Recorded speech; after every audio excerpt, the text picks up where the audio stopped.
Hey everyone, it's June. My husband Gabrielle and I are collaborating on this story, but before we dive in, I need to share a rather unpleasant experience. My first encounter with Gabrielle's parents, Louise and Lena. Let me fill you in on what they had to say. Brace yourselves. I can't believe you date someone like Gabrielle, a real underachiever. This woman has no redeeming qualities. She merely works a desk job in a small office. How on earth will she provide us with a good life? Mom, I love June, and she's the only one for me. I don't care about her income or job. I never cared about those things. Well, we care, Gabrielle. We've made that clear from the start. If you paid any attention, you'd know. Listen, Gabrielle, if this girl doesn't bring more to the table, she can't be our daughter-in-law. We won't approve. Find someone else. No, Mom, June is the one for me. I'm going to marry her. I had the entire proposal planned, and now you've ruined everything. I was stunned as this conversation unfolded. Yes, I was surprised about Gabrielle planning to propose. We had been dating for 3 years, and while I hoped for a proposal, I didn't expect it to happen so soon. However, what left me truly shocked was Louise and Lena's alarming behavior toward our relationship. Gabrielle had warned me about them, saying, June, I've met your dad. He's great. But let me be clear, my parents are not good people. I was naive, not comprehending how cruel and selfish parents could be. While Gabrielle financially supported his parents, he distanced himself from them, revealing that they were motivated by greed, always pushing him to marry rich.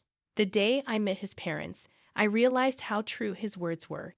Despite their protests, Gabrielle proposed, and we got married. Although Louise and Lena threatened to boycott the wedding, they eventually attended, thanks to Gabrielle's desperate pleas. He didn't have much family on his side and wanted them there, even though they made it clear they didn't approve. I later discovered that Gabrielle had convinced them to attend by portraying my family as financially stable. While they reluctantly came, their motives were evident.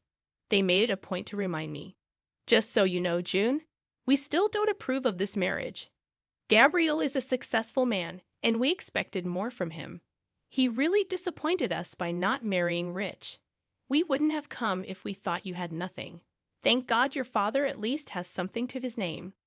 I hope you don't forget us and our gracious presence today when you finally get the house inheritance. Guys, I'm getting married today. My father is healthy and fine, and there's absolutely no reason for you two to even mention an inheritance today. I stormed off, distancing myself from them after hearing their audacious remark. My father was my only living family, and hearing such comments on my wedding day made me sick. I couldn't believe the audacity of Louis and Lena to demand a share of my money. I chose not to inform Gabriel about this incident, not wanting to spoil his day, and knowing how difficult it was for him to cut ties with his parents. Unfortunately, things took a downward turn from there. Despite Gabriel and I being happy together, his parents were always meddling in our finances. Louis and Lena persistently pestered us about the exact worth of my father's assets. We never gave them a satisfactory answer, yet their embarrassing and entitled behavior continued. For years, I endured their greedy ways, putting up with their constant demands for more money.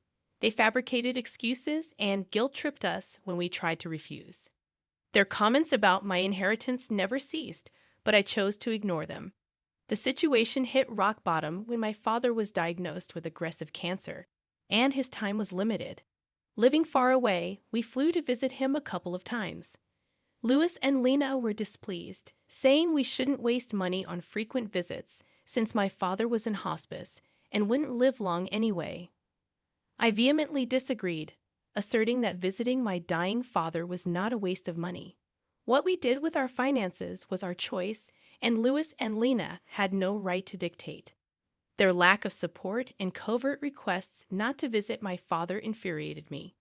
Thankfully, Gabriel stood up for me and shut down their insensitive conversation. From that day onwards, I was determined to teach them a lesson once I was in a better place. I vowed to show them their place. My father passed away around 3 months after his diagnosis, and I was devastated. I really didn't want to lose him that fast. Witnessing his declining health, I knew it was time. Despite the difficulty, Gabriel was my rock throughout the entire time. He held my hand while I flew to my father's town to arrange his funeral. Louis and Lena were only blowing up my phone, demanding to know about my inheritance and how much I planned to spend on the funeral. I was disgusted with those messages, and so was Gabriel.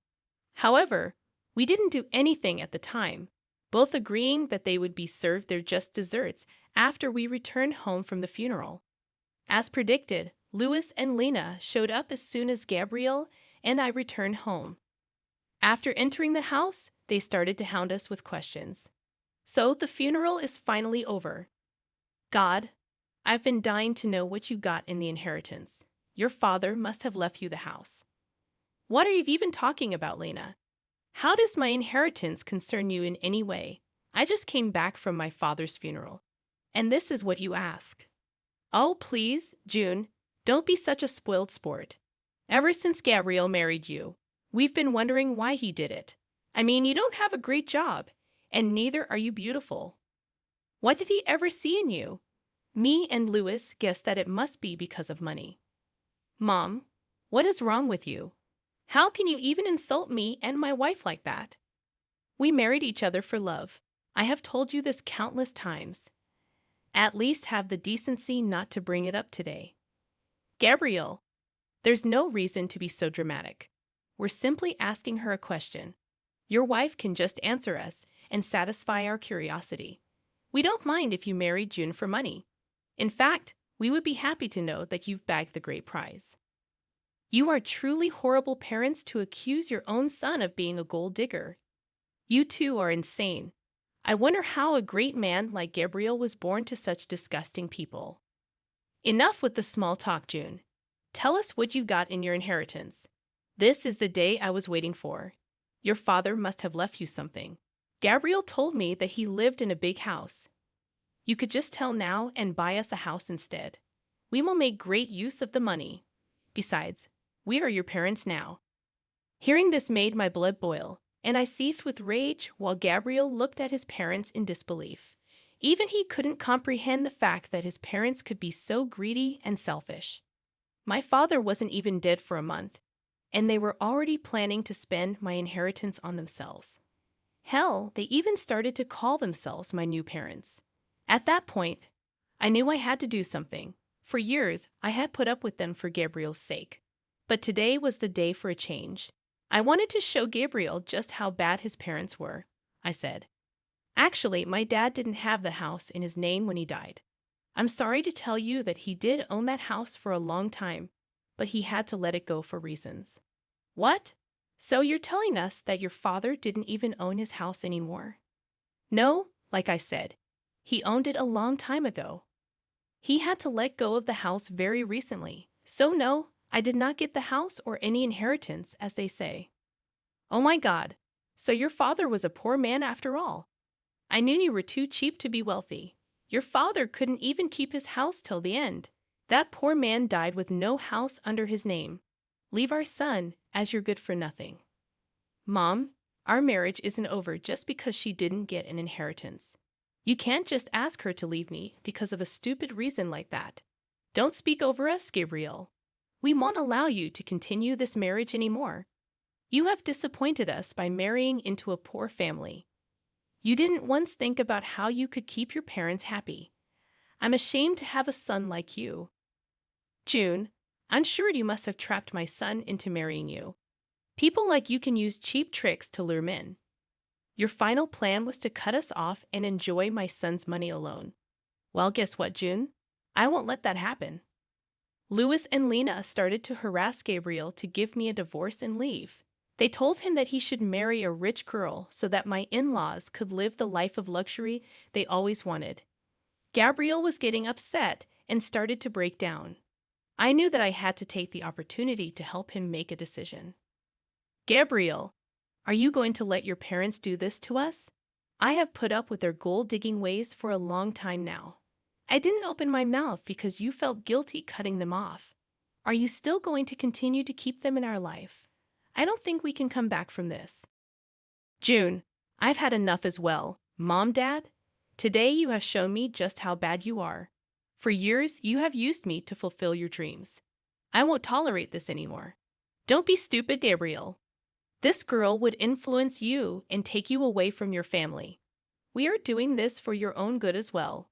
We didn't spend money on you so that you can go do charity for someone else.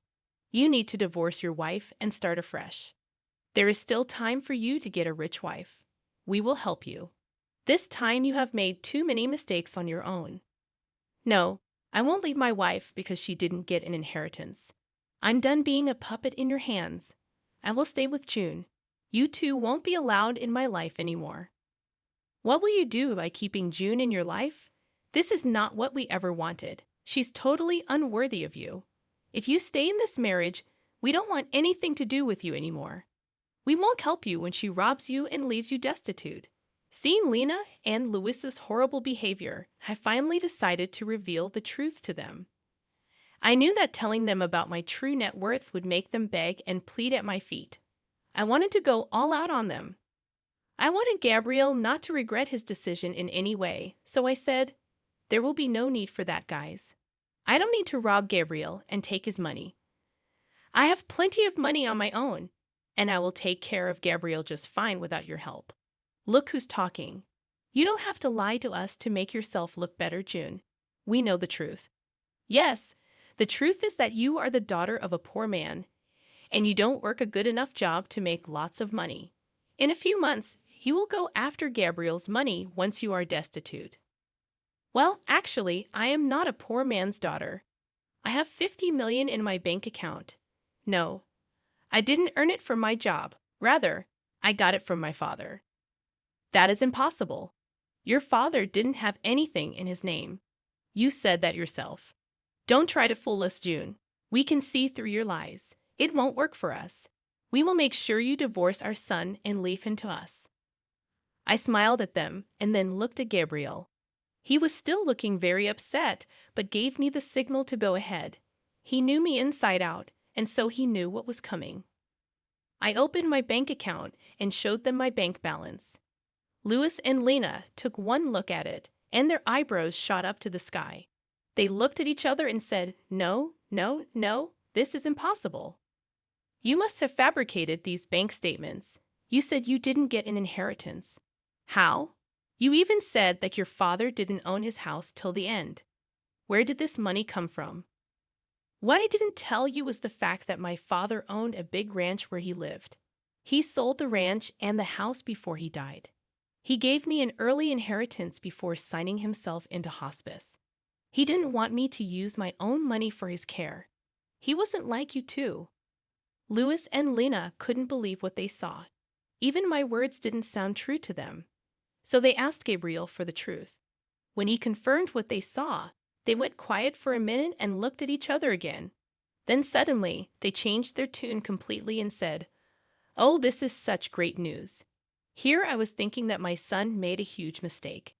You should have told us sooner about your money." "Yeah, we got riled up for nothing. Your father did well for yourself, June. I'm sure you'll make good use of that money. Now, like I said, we're like your own parents. Since this issue has been solved, there's no need for you to leave, Gabriel. You should have said something to us. We doubted your capabilities for nothing. You did marry well, son. I'm so happy today." With the expression Gabriel was making, I knew that my work was done. He would take care of the rest, so I held back my cuss words and let him do the talking. I trusted my husband to make the right choices, and he didn't disappoint me. Gabriel was fuming and started to scream at his parents. He said, "You still have the audacity to stand here and keep talking to us. Hell, how do you still expect June to pay for your comfort? You were hounding us to get divorced. And now you suddenly claim that she's family. How could you do this? We didn't know her net worth back then, Gabriel. She hid the truth from us. How are we supposed to know that she's actually rich? Yeah, June, we'd apologize for assuming the worst. You did surprise us. Anyway, now that you have an apology, can we move past this already?" "No, absolutely not. There is no way I'm forgiving you two for what you did today. I just got back from burying my father, and you two didn't even let me grieve in peace. I will never forget or forgive this. I think it has been enough already. Since you two think so lowly of me, there is no reason for me to keep you in my life. Today, I will protect myself and my wife from your toxic selves. Get out of my house and don't even think about coming back. From next month onwards, you are on your own. I won't be helping you out financially anymore. You don't deserve any kind of help after today. After Gabrielle said that, Luis and Lena went absolutely ballistic on us. They also kept begging us and pleading with us not to cut them off. Neither Gabrielle nor I paid any attention to their requests. In fact, Gabrielle was so mad that he threatened to call the police if they did not leave our house. Soon after they heard the threats, both Luis and Lena left our property but continued to blow up our phones with calls and texts. We blocked their number before reminding them that we will press charges if they don't stop harassing us. For the next few days, Gabriel completely dealt with his family while I grieved my father properly. I was finally in a peaceful setting where I could reflect on my childhood memories and try to remember my father for the good times. He truly was an amazing man. As soon as he understood that I didn't want to move back south, he sold his property so that I didn't have to worry about it. He didn't even want me to spend money on his medical bills, so he used some of the sale money to pay for hospice. He was truly a great parent, and I still miss him a lot. On the other hand, Gabriel was also grieving the loss of his family, but for other reasons. Yes, he was finally freed from his toxic family, but some people were guilting him about abandoning them. Those people did stop hounding him when Gabriel told them the full story. Now, everyone who knows Luis and Lehman is disgusted with them. The duo still tried to contact us even after we blocked their numbers and changed our locks. We are contemplating taking out restraining orders if they don't stop soon. Meanwhile, I have recently found out that I am pregnant. I'm sad that my father couldn't be a part of my child's life, but me and Gabriel are really enjoying this surprise and preparing ourselves to have a little bundle of joy in our arms soon.